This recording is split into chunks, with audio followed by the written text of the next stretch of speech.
Falamos eu e Pedro Dobal aqui na abertura do Jornal Band News deste sábado, que o presidente Lula deve se reunir hoje com o chefe de Estado cubano, Miguel Dias-Canel. Vai lá discutir algumas pautas, principalmente a dívida de Cuba com o Brasil pelo financiamento da construção do Porto de Mariel. Depois, o presidente embarca para Nova York para participar da Assembleia Geral da ONU. Depois de 13 anos, o presidente Lula fará o discurso de abertura da Assembleia. Vamos entender um pouquinho o peso dessa volta e dessa Assembleia especificamente, em um momento em que o mundo, né, vive aí diversos eventos climáticos. Dessa deve ser, inclusive, o grande foco do discurso do presidente Lula. A gente está em contato com Rubens Barbosa, que é ex-embaixador do Brasil nos Estados Unidos, presidente do Instituto de Relações Internacionais e Comércio Exterior. Embaixador, obrigado, viu, por atender a gente neste sábado. Muito bom dia, obrigado mesmo aqui pela atenção com o nosso ouvinte, tudo bem? Bom dia, muito obrigado pelo interesse de vocês. Bom dia a todos. Bom, embaixador, queria perguntar justamente por isso, né? O presidente Lula volta a discursar na ONU depois de 13 anos, mas mais do que falar da pauta, falar do peso de um discurso, a gente está passando por um momento, nesse momento, né, no planeta, onde vários países estão sofrendo com eventos climáticos. O presidente Lula tem falado muito disso nas entrevistas aqui no Brasil, e essa deve ser uma das pautas do discurso. Eu queria perguntar sobre efetividade das assembleias, né, da ONU, desses encontros, muitos encontros bilaterais que devem acontecer também, para, sei lá, mudar o futuro de um planeta, né? Qual é o peso da Assembleia e como o senhor enxerga a volta do presidente Lula lá para fazer o discurso de abertura? 13 anos depois ele volta à Assembleia da ONU em Nova York.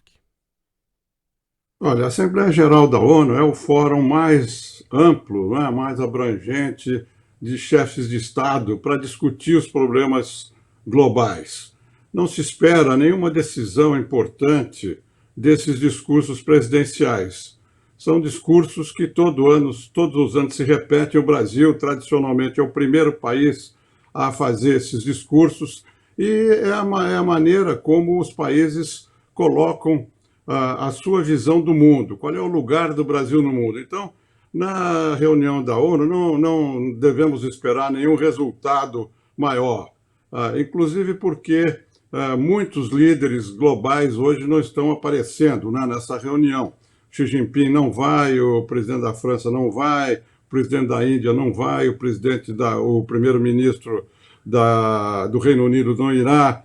Então, o ponto de negociação que interessa diretamente ao Brasil na ONU, que é a ampliação do Conselho de Segurança, talvez o presidente Biden volte a mencionar, mas isso não vai ser tomada nenhuma decisão importante nesses discursos que vão ser feitos agora, a partir de agora, com o presidente Lula.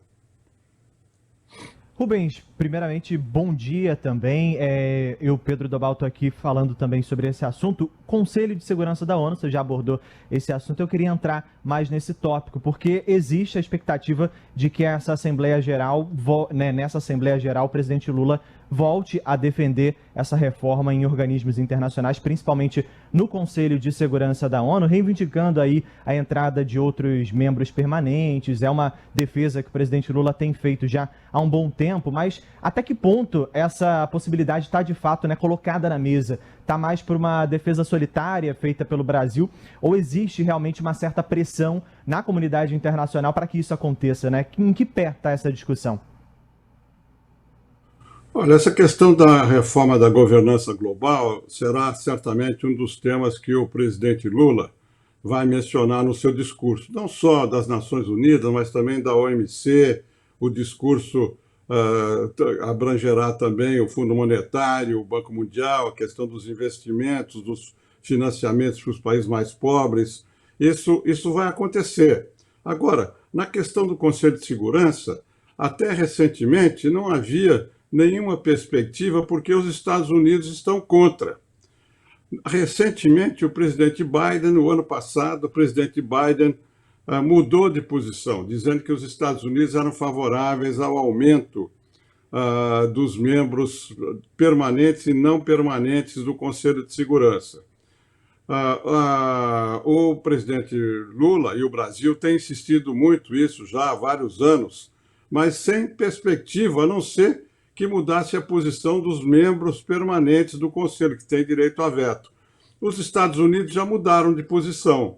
Vamos ver se nesse discurso agora o presidente Biden volta a mencionar o tema. Mas a China ainda não mudou de posição. A China é favorável, com relutância, ao aumento do número de países membros do Conselho de Segurança, não para os membros permanentes, que é o que o Brasil quer. Então, eu acho que esse tema vai continuar sendo discutido, mas não há perspectiva concreta de uma mudança na governança das Nações Unidas e a reforma do Conselho de Segurança. Aliás, o senhor falou aí do Joe Biden, né? O presidente Lula tem algumas agendas já confirmadas, fora as agendas dos ministros, né? Mas a gente tem aqui a informação de que pelo menos 50 pedidos, né, de reuniões bilaterais para acontecer com o Zelensky, né? A gente está falando aqui de clima, a gente está falando do Conselho de Segurança. Agora, imagino que a guerra da Rússia também paute esses outros encontros, né? E um assunto que o presidente Lula tem ficado em uma posição de neutralidade e até preferido não discursar muito sobre, né, embaixador? Olha, a posição do Brasil em relação à guerra é de equidistância, né? De independência, não pendendo nem para um lado nem para o outro. Algumas declarações do presidente Lula foram interpretadas como mais favoráveis à Rússia. Você mencionou a possibilidade de um encontro com Zelensky. Vamos ver se ocorre, né? Já em várias oportunidades não foi possível esse encontro. Vamos ver agora se o presidente Lula e o presidente Zelensky da Ucrânia vão se encontrar. De qualquer maneira, esse tema certamente vai ser mencionado por muitos presidentes lá nas Nações Unidas, mas no caso do Brasil, o Brasil não tem cacife, né, para interferir na vontade dos dois países diretamente interessados, né, a Rússia e a Ucrânia. Nós fazemos votos aí pela paz e tal, mas não há força política, né, do Brasil para forçar nem a Rússia nem a Ucrânia a sentarem à mesa. Até porque, na minha visão, hoje ninguém quer negociar nada, nem a Rússia, nem a Ucrânia, nem os Estados Unidos, nem a OTAN, ninguém quer conversar sobre esse assunto. O assunto da paz, né, de chegar a um armistício e chegar à suspensão das hostilidades. Claro, com certeza. E aproveitando o assunto dos encontros bilaterais, que a gente falava agora há pouco, o presidente Lula tem na agenda dele encontros bilaterais com o secretário-geral das Nações Unidas, Antônio Guterres, com o diretor da OMS, Tedros Adhanom, e também com o presidente dos Estados Unidos, Joe Biden, como a gente falava. Eu queria saber o que a gente pode esperar de cada um desses encontros, especialmente nessa agenda que está marcada aí com Joe Biden. Não, a agenda com o presidente americano é importante porque há duas iniciativas que foram lançadas recentemente, né? O presidente Biden e o presidente Lula vão lançar uma iniciativa sobre o fortalecimento do papel dos trabalhadores no mundo.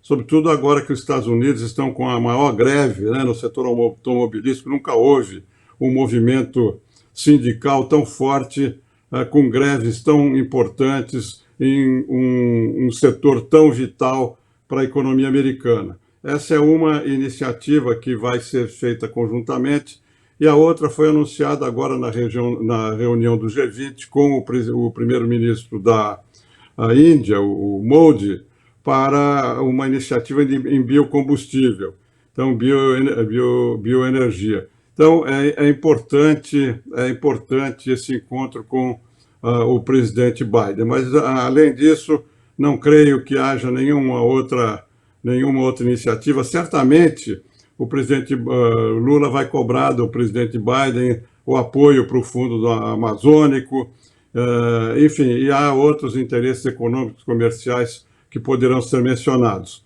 Mas não creio que surja nenhuma iniciativa nova.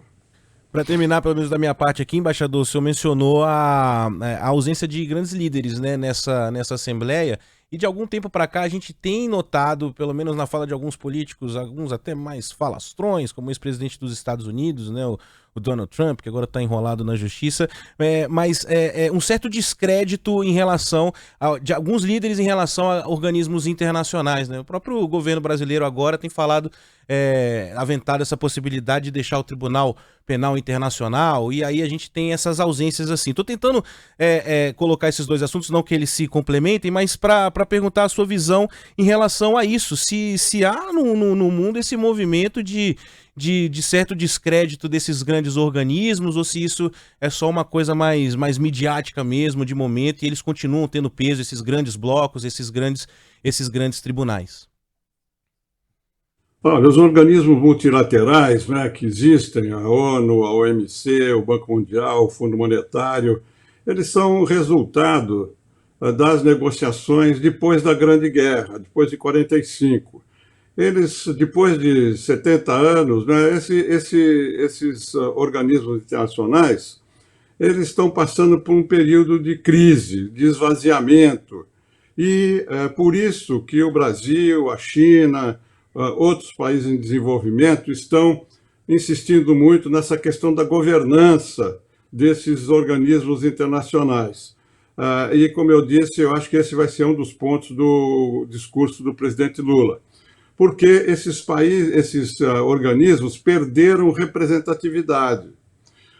O mesmo esquema de poder que existia em 1945 já não existe hoje mais, né? Você tem uma multipolaridade, você tem o mundo dividido, né? Você tem uma série de transformações na economia, né? O liberalismo perdeu espaço, hoje você tem medidas contra a OMC na área de comércio, na área de investimento, você tem um esvaziamento da ONU que não pode interferir numa guerra no território europeu, enfim, tudo isso mostra que realmente há uma necessidade de um exame, de uma governança, nova governança global, um